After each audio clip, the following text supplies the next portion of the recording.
नमस्कार दोस्तों, RBBP online classes में आपका स्वागत है। इससे पिछले वीडियो में हम आपको व्युत्पन्न राशियों के बारे में ही पढ़ा रहे थे और हमने आपको चाल, त्वरण, बल, कार्य, दाब ये 5 राशियों के मात्रक बता दिए थे और कह दिया था कि इससे आगे हम आपको अगले वीडियो में पढ़ाएंगे। तो हम अगला वीडियो लेके आपके सामने पुनः उपस्थित हैं। इसके बाद में अपन लिख सकते हैं घनत्व। आप जानते हैं घनत्व बराबर होता है द्रव्यमान बटे आयतन। ये द्रव्यमान घनत्व ही है, द्रव्यमान बटे आयतन। तो बेटा घनत्व का जो मात्रक आएगा वो आएगा द्रव्यमान का मात्रक इंटू आयतन का मात्रक, और आयतन का मात्रक क्या होता है? Metre cube. तो यहाँ हम लिख सकते हैं किलोग्राम बटे मीटर क्यूब या kg1 मीटर की घात -3। ठीक है ना। अगला आप चाहें तो आप यहाँ लिख सकते हैं आवृत्ति। आप सभी जानते हो, आप लोगों ने 10th क्लास में भी पढ़ा होगा, आवर्त काल के व्युत्क्रम को हम आवृत्ति कहते हैं। तो यानी आवृत्ति बराबर होता है बेटा 1 बटे आवर्त काल, और आवर्त काल का मात्रक क्या होता है? सेकंड। तो अपन लोग इसको कह सकते हैं, यानी आवृत्ति का जो मात्रक आएगा वो आ जाएगा 1 बटे सेकंड, अर्थात सेकंड इनवर्स। और इस सेकंड इनवर्स को हम लोग कहते हैं हर्ट्ज। तो यहाँ हम लिखेंगे प्रति सेकंड या सेकंड इनवर्स या हर्ट्ज, HZ। इसको मैं कह रहा हूँ आपको क्या लिखते हैं? हर्ट्ज।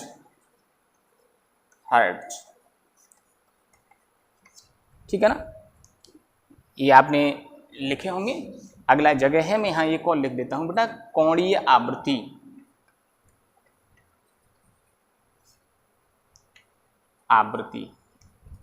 या कोणीय वेग, एक ही बात है।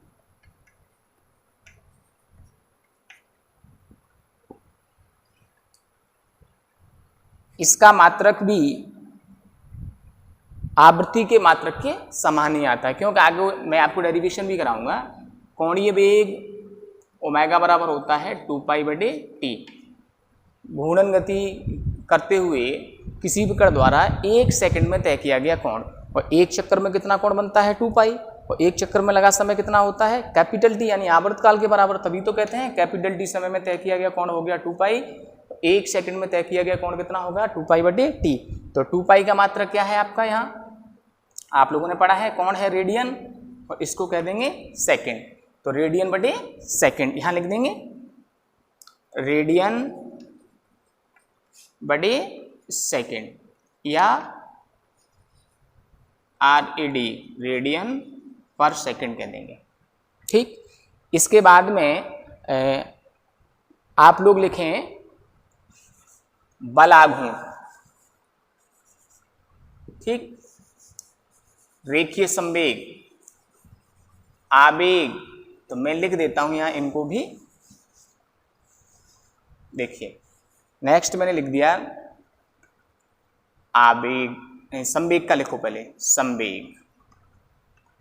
संवेग होता है बेटा, संवेग से मतलब यहां केवल रेखीय संवेग से है। अगर अभी आप पढ़ेंगे आगे इसी में कोणीय संवेग भी मिलेगा, लेकिन उससे पहले कोणीय शब्द लिखा हुआ आएगा। केवल संवेग लिखा है, इसका मतलब रेखीय संवेग है। और रेखीय संवेग होता है बेटा द्रव्यमान इंटू वेग, द्रव्यमान इंटू वेग। तो द्रव्यमान का मात्रक क्या हो जाएगा? किलोग्राम, और वेग का मात्रक क्या हो जाएगा? मीटर बटे सेकंड। इसीलिए रेखीय संवेग का जो मात्रक आएगा वो आएगा किलोग्राम मीटर बटे सेकंड या kg1 मीटर/सेकंड -1। ठीक। 10वां है कोणीय, एक मिनट, आवेग लिखेंगे यहाँ, फिर कोणीय संवेग का लिख देंगे आवेग। तो जो मात्रक रेखीय संवेग का होता है वही आवेग का होता है, क्योंकि आवेग है उसका मान संवेग में परिवर्तन के बराबर होता है। ठीक है ना। तो इनके मात्रक एक जैसे होते हैं। वैसे आप लोग पढ़ेंगे तो आवेग की वैल्यू लिखी हुई मिलेगी आपको, वो आ जाएगा एफ एवरेज इंटू टी। अगर किसी भी पिंड पर क्षणिक बल आरोपित होता है तो उस बल के द्वारा उत्पन्न जो प्रभाव होता है उसको हम आवेग कहते हैं। आगे आपको चैप्टर आएगा, वहाँ डेफिनेशन लिखाएंगे, यहाँ मात्रक पढ़ा रहे हैं। आप देखेंगे यहाँ से बल का मात्रक लगाएंगे तो किलोग्राम मीटर बटे सेकंड स्क्वायर इंटू समय का लगाएंगे सेकंड, सेकंड से 1 सेकंड कट जाएगा तो किलोग्राम 1 मीटर 1 और सेकंड माइनस 1 बचेगा, क्योंकि ये 2 सेकंड है, ये ऊपर जाएंगे तो 1 हट जाएगा तो माइनस का 1 रहेगा, वही मात्रक निकल के आएगा। इसका भी मात्रक यही लिखेंगे, क्या लिखेंगे, किलोग्राम 1 मीटर 1 और सेकंड माइनस 1। इतना सही है बेटा। बलाघूर्ण, बलाघूर्ण का मात्रक कार्य के समान होता है, क्यों, टाउ बराबर होता है आर क्रॉस एफ, आर दूरी है और ये क्या है, बल, तो बल गुणा उसी तरीके से विस्थापन जैसे कार्य वाला आता है, ठीक है ना, लेकिन कार्य अदिश है और ये सदिश है। अब ये बातें तो मैं आपको जब चैप्टर पढ़ाऊंगा जब बताऊंगा कि क्या है, ठीक है ना, कभी तो केवल मात्रकों की बात कर रहे हैं हम।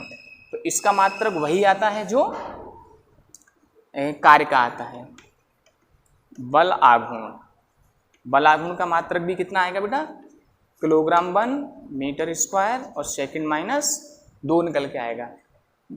जितने मात्रक, देखो मैंने आपको बता दिया था, उस दिन भी बोला था, आपके बुक में चैप्टर में जितने भी मात्रक लिखे हुए हैं वो सभी आपको अभी रटने की कोई आवश्यकता नहीं है।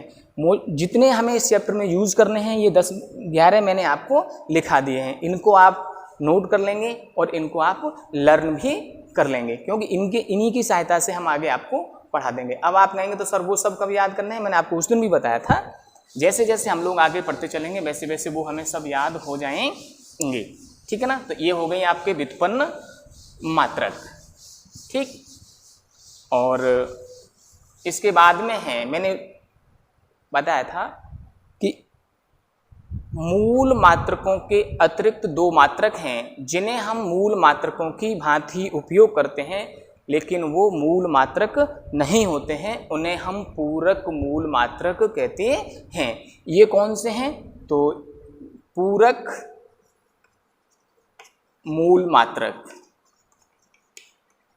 Supplementary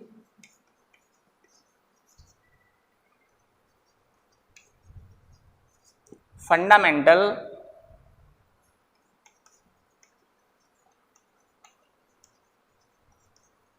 units.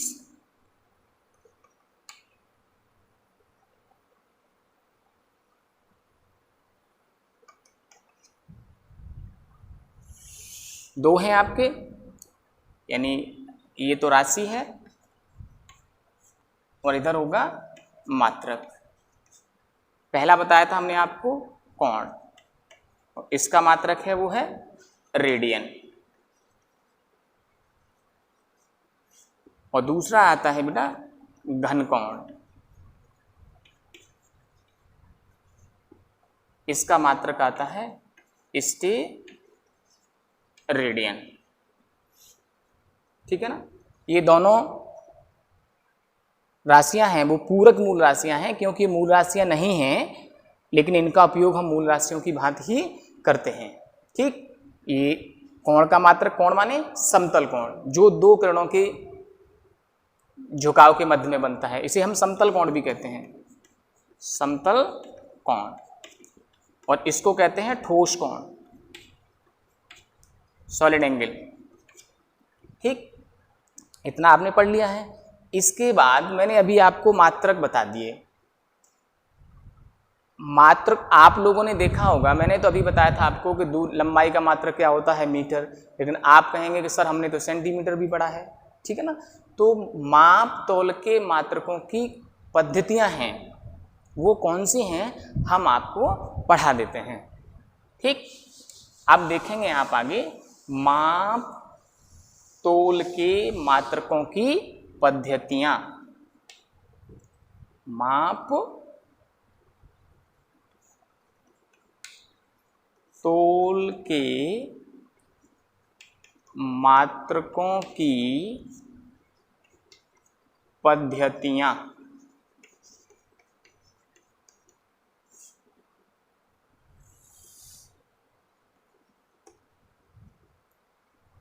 माप तोल के मात्रकों की निम्नलिखित पद्धतियां हैं। पहला डाल देते हैं CGS पद्धति। पद्धति को इंग्लिश में सिस्टम कहते हैं और हिंदी में इसका दूसरा नाम प्रणाली भी है। पद्धति को क्या कहते हैं? प्रणाली। पद्धति या प्रणाली, ये भी सिस्टम ही है क्योंकि दोनों की इंग्लिश एक ही होती है। इसमें लिखना होता है, हम लोग लिखते हैं यह एक गौसीय प्रणाली है। गौसीय प्रणाली है।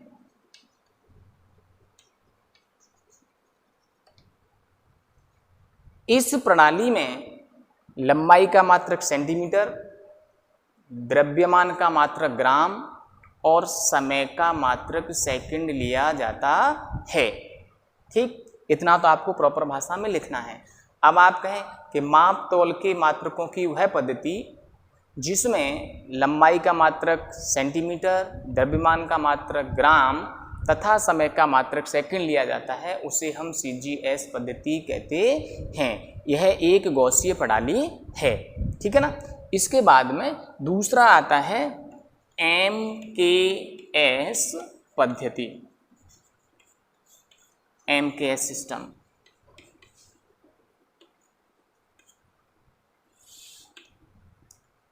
इस पद्धति में लंबाई का मात्रक मीटर, द्रव्यमान का मात्रक किलोग्राम और समय का मात्रक सेकंड लिया जाता है। ठीक है ना। आप दूसरी तरीके से कहें तो हम ऐसे लिख देंगे, माप तोल के मात्रकों की वह पद्धति जिसमें लंबाई का मात्रक मीटर, द्रव्यमान का मात्रक किलोग्राम तथा समय का मात्रक सेकंड लिया जाता है, उसे हम MKS पद्धति कहते हैं। ठीक, तीसरी आती है बेटा, वो है आपकी FPS पद्धति, FPS सिस्टम। यह एक ब्रिटिश प्रणाली है, अंग्रेजी पद्धति है, ब्रिटिश प्रणाली है। इसकी मान्यता अंग्रेजी देशों में है। तो हम लोग क्या कहते हैं, यह एक ब्रिटिश प्रणाली है। इस पद्धति में लंबाई का मात्रक फुट, ठीक, और द्रव्यमान का मात्रक पाउंड तथा समय का मात्रक सेकंड लिया जाता है। आपको भी पता है इस पद्धति की इतनी मान्यता नहीं है। क्यों नहीं है? क्योंकि इसमें कुछ दोष हैं, तो वो आगे आपको पता चल जाएंगे।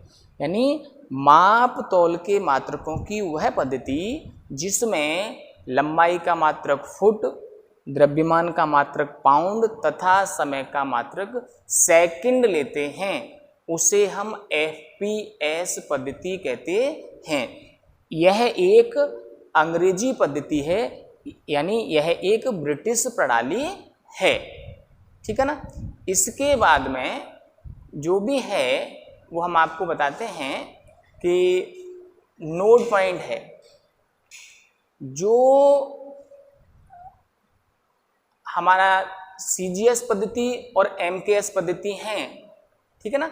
अब इसमें दो नोड पॉइंट बता दूं, तब मैं आपको आगे पढ़ा देता हूं। और ठीक, यानी अभी मैंने आपको 3 पद्धतियों के नाम बोले थे केवल, CGS पद्धति, MKS पद्धति और FPS पद्धति। इन पद्धतियों में से नोड पॉइंट डाला और मैंने कहा आपसे कि जो CGS पद्धति और MKS पद्धति है, इनको हम मीट्रिक प्रणाली भी कहते हैं। मीट्रिक प्रणाली यानी मीट्रिक पद्धति भी कहते हैं, और इन्हें हम दार्शनिक पद्धति भी कहते हैं। कौन सी वाली? दार्शनिक। दार्शनिक पद्धति भी कहते हैं, क्योंकि इन पद्धतियों में मूल मात्रकों, जो भी मूल मात्रक हैं, उनके अपवर्त्य एवं अपवर्तक। अपवर्त का मतलब होता है बेटा मल्टीपल,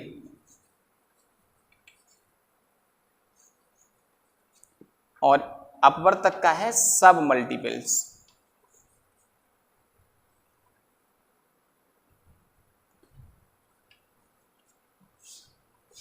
यानी इन पद्धतियों को हम दार्शनिक पद्धति भी कहते हैं, क्योंकि इन पद्धतियों में मूल मात्रकों के जो मल्टीपल और सब मल्टीपल्स हैं, यानी अपवर्त्य और अपवर्तक हैं, वो 10 की घातों से संबद्ध रहते हैं। जैसे अपन लोग जानते हैं, अभी हम लिखेंगे 1 मीटर बराबर, तो आप कहेंगे लिख दो सर 100 सेंटीमीटर।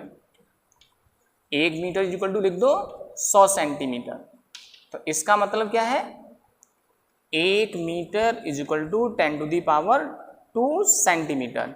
इसका मतलब ये दोनों 10 की पावर्स के साथ संबद्ध हैं। ठीक है ना, इतनी बात समझ में आ रही है। इसके बाद बेटा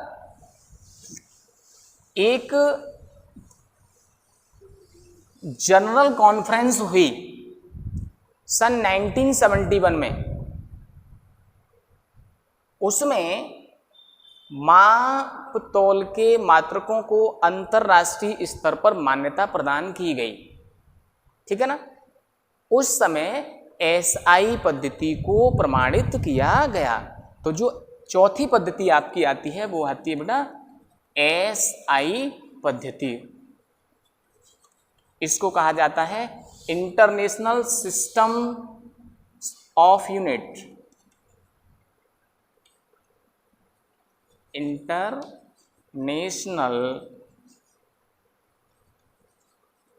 सिस्टम ऑफ यूनिट्स।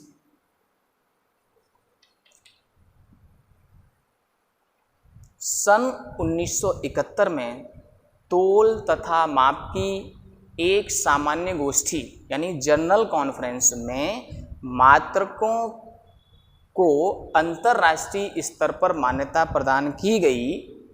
ठीक है ना, इस पद्धति को एसआई पद्धति कहा जाता है। यानी एसआई पद्धति को जो मान्यता दी गई वो सन 1971 में तोल व माप की सामान्य गोष्ठी में की गई है। ठीक है ना, आप लोगों को पता है कि अभी मैंने आपको पीछे 7 मात्रक पढ़ाए थे बेटा, ये बिल्कुल सही है कि जो 7 मूल मात्रक हैं वो एमकेएस पद्धति में नहीं है। एमकेएस पद्धति तो केवल 3 ही थे, मीटर, किलोग्राम और सेकंड। उसके बाद 4 और जुड़े हैं तो वो इसी पद्धति के हैं। यानी जो 7 मूल मात्रक पढ़े जाते हैं वो एसआई पद्धति के ही हैं। ठीक है ना, तो आप इस बात को लिख देंगे कि एसआई पद्धति क्या है। यह एक अंतरराष्ट्रीय मान्यता प्राप्त पद्धति है जिसे सन 1971 में तोल तथा माप की सामान्य गोष्ठी में मान्यता प्रदान की गई। प्रारंभ में 3 मात्रकों को ही मूल मात्रक माना जाता था, लेकिन बाद में इस पद्धति में 7 मात्रकों को मूल मात्रक माना गया है। ठीक, आ रही है बात समझ में? अच्छा, आप लोगों ने देखा होगा कि कहीं कहीं लिखा होता है एमकेएसए पद्धति, तो ये एमकेएस पद्धति ही है। जब हम इस पद्धति को विद्युतकी तक एक्सटेंड कर देते हैं, यानी विद्युतकी तक इसका उपयोग करते हैं और हम उसमें विद्युत धारा के मात्रक एम्पियर को भी सम्मिलित कर लेते हैं, तब उस पद्धति को हम एमकेएसए पद्धति कहते हैं। ठीक इसी प्रकार ये तो आ गया करंट इलेक्ट्रिसिटी में, और इलेक्ट्रोस्टैटिक्स में भी होता है। दूसरा आपने देखा होगा एमकेएसक्यू पद्धति। एमकेएसक्यू पद्धति, एम पता है, के पता है, एस आपको पता है, क्यू मैंने लिया है बेटा यहाँ आवेश। ये बिल्कुल बात सही है, आप भी सुन लें, आवेश मूल राशि नहीं है, हम भी कह रहे हैं और आप भी सुने। लेकिन मैं क्या कह रहा हूं अब उसको सुनिए। यदि आवेश को मूल मात्रक माना जाए तो स्थिर वैद्युतिकी में प्रयुक्त एमकेएस पद्धति को हम एमकेएसक्यू पद्धति कहते हैं। समझ रहे हैं ना। MKSQ पद्धति कौन सी है, यानी स्थिर वैद्युतिकी में उपयोग वह पद्धति जिसमें आवेश के मात्रक कूलाम को मूल मात्रक माना जाता है। कूलाम की स्पेलिंग COULOMB होती है। आप ये न समझें कि Q से शुरू होता है इसीलिए Q लिख दिया, लेकिन आवेश का, चार्ज का सिंबल हम Q लेते हैं, इसीलिए मैंने यहाँ पर Q लिख दिया है। इतनी सी बात आपको समझ में आ रही होगी, आ रही है ना। हाँ ठीक है, अच्छी बात है, कोई बात नहीं है। अब इसके बाद बताते हैं बेटा हम आपको कि जब SI पद्धति बन गई तो इस SI पद्धति के लाभ क्या हैं, ठीक है ना। SI पद्धति के लाभ, तो अपन हेडिंग लिख लेंगे यहाँ SI पद्धति के लाभ। SI पद्धति के लाभ यानी एडवांटेज ऑफ SI सिस्टम।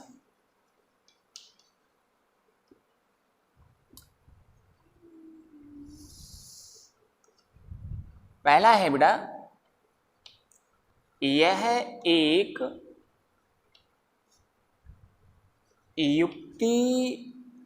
युक्त पद्धति है। इस बात का क्या अर्थ है, यह एक युक्त पद्धति है, इस बात का क्या अर्थ है, सुनेंगे आप। अब इस मैं अभी पढ़ाऊंगा तो समझ में आ जाएगा। यानी इस पद्धति में एक राशि का एक ही मात्रक होता है। अब आप कहेंगे सर एक राशि के दो मात्रक कब से होते हैं, मैंने ये नहीं कहा है कि एक राशि के दो मात्रक कैसे, तो देखेंगे आप। जैसे नंबर ए में मैं लिखाता हूं कि MKS पद्धति में यांत्रिक ऊर्जा का मात्रक हम क्या लेते हैं, जूल। यांत्रिक ऊर्जा का मात्रक जूल, कॉमा तापीय ऊर्जा का मात्रक या ऊष्मीय ऊर्जा, ऊष्मीय ऊर्जा का मात्रक कैलोरी तथा विद्युत ऊर्जा का मात्रक, विद्युत ऊर्जा का मात्रक किलोवाट आवर, KWH, जिसको अपन लोग यूनिट कहते हैं, लेते हैं। तो मेरा कहना यह है कि राशि क्या है, एक ही तो है, ऊर्जा, ये भी ऊर्जा और ये भी ऊर्जा, लेकिन इनके मात्रक हमको अलग अलग दिख रहे हैं। तो वही मैं कह रहा था आपको कि MKS पद्धति में अलग अलग यानी प्रकार की जो ऊर्जा हैं उनके मात्रक कैसे हैं, अलग अलग हैं। लेकिन SI पद्धति में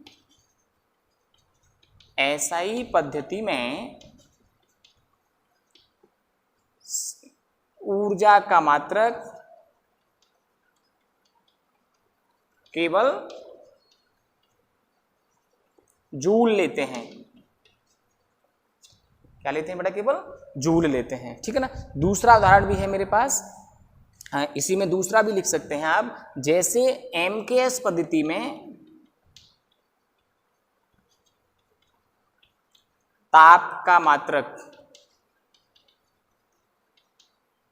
डिग्री सेल्सियस, डिग्री फ़ारेनहाइट तथा केल्विन लिया जाता है, लेकिन SI पद्धति में ताप का मात्रक केवल केल्विन ही लिया जाता है। आप लिख सकते हैं, लेकिन SI पद्धति में ताप का मात्रक केवल केल्विन ही लिया जाता है, ठीक है ना। इसी प्रकार से आप तीसरा भी लिख सकते हैं, यहां पर C नंबर डाल के MKS पद्धति में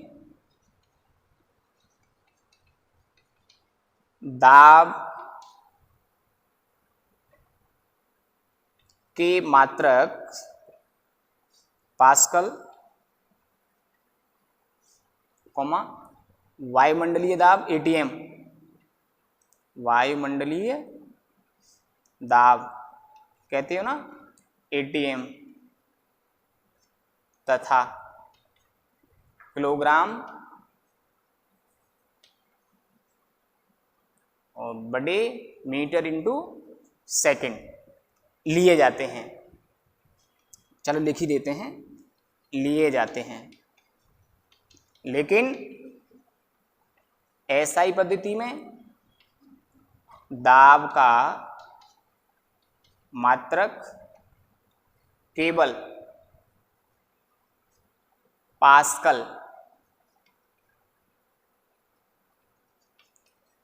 पास्कल ही लिया जाता है।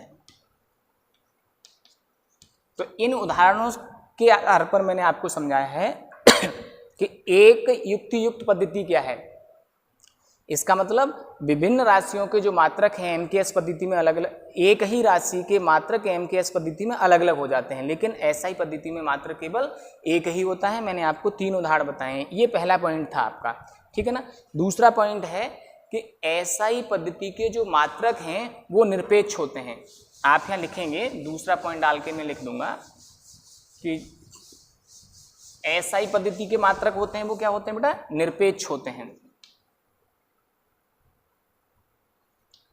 SI पद्धति के मात्रक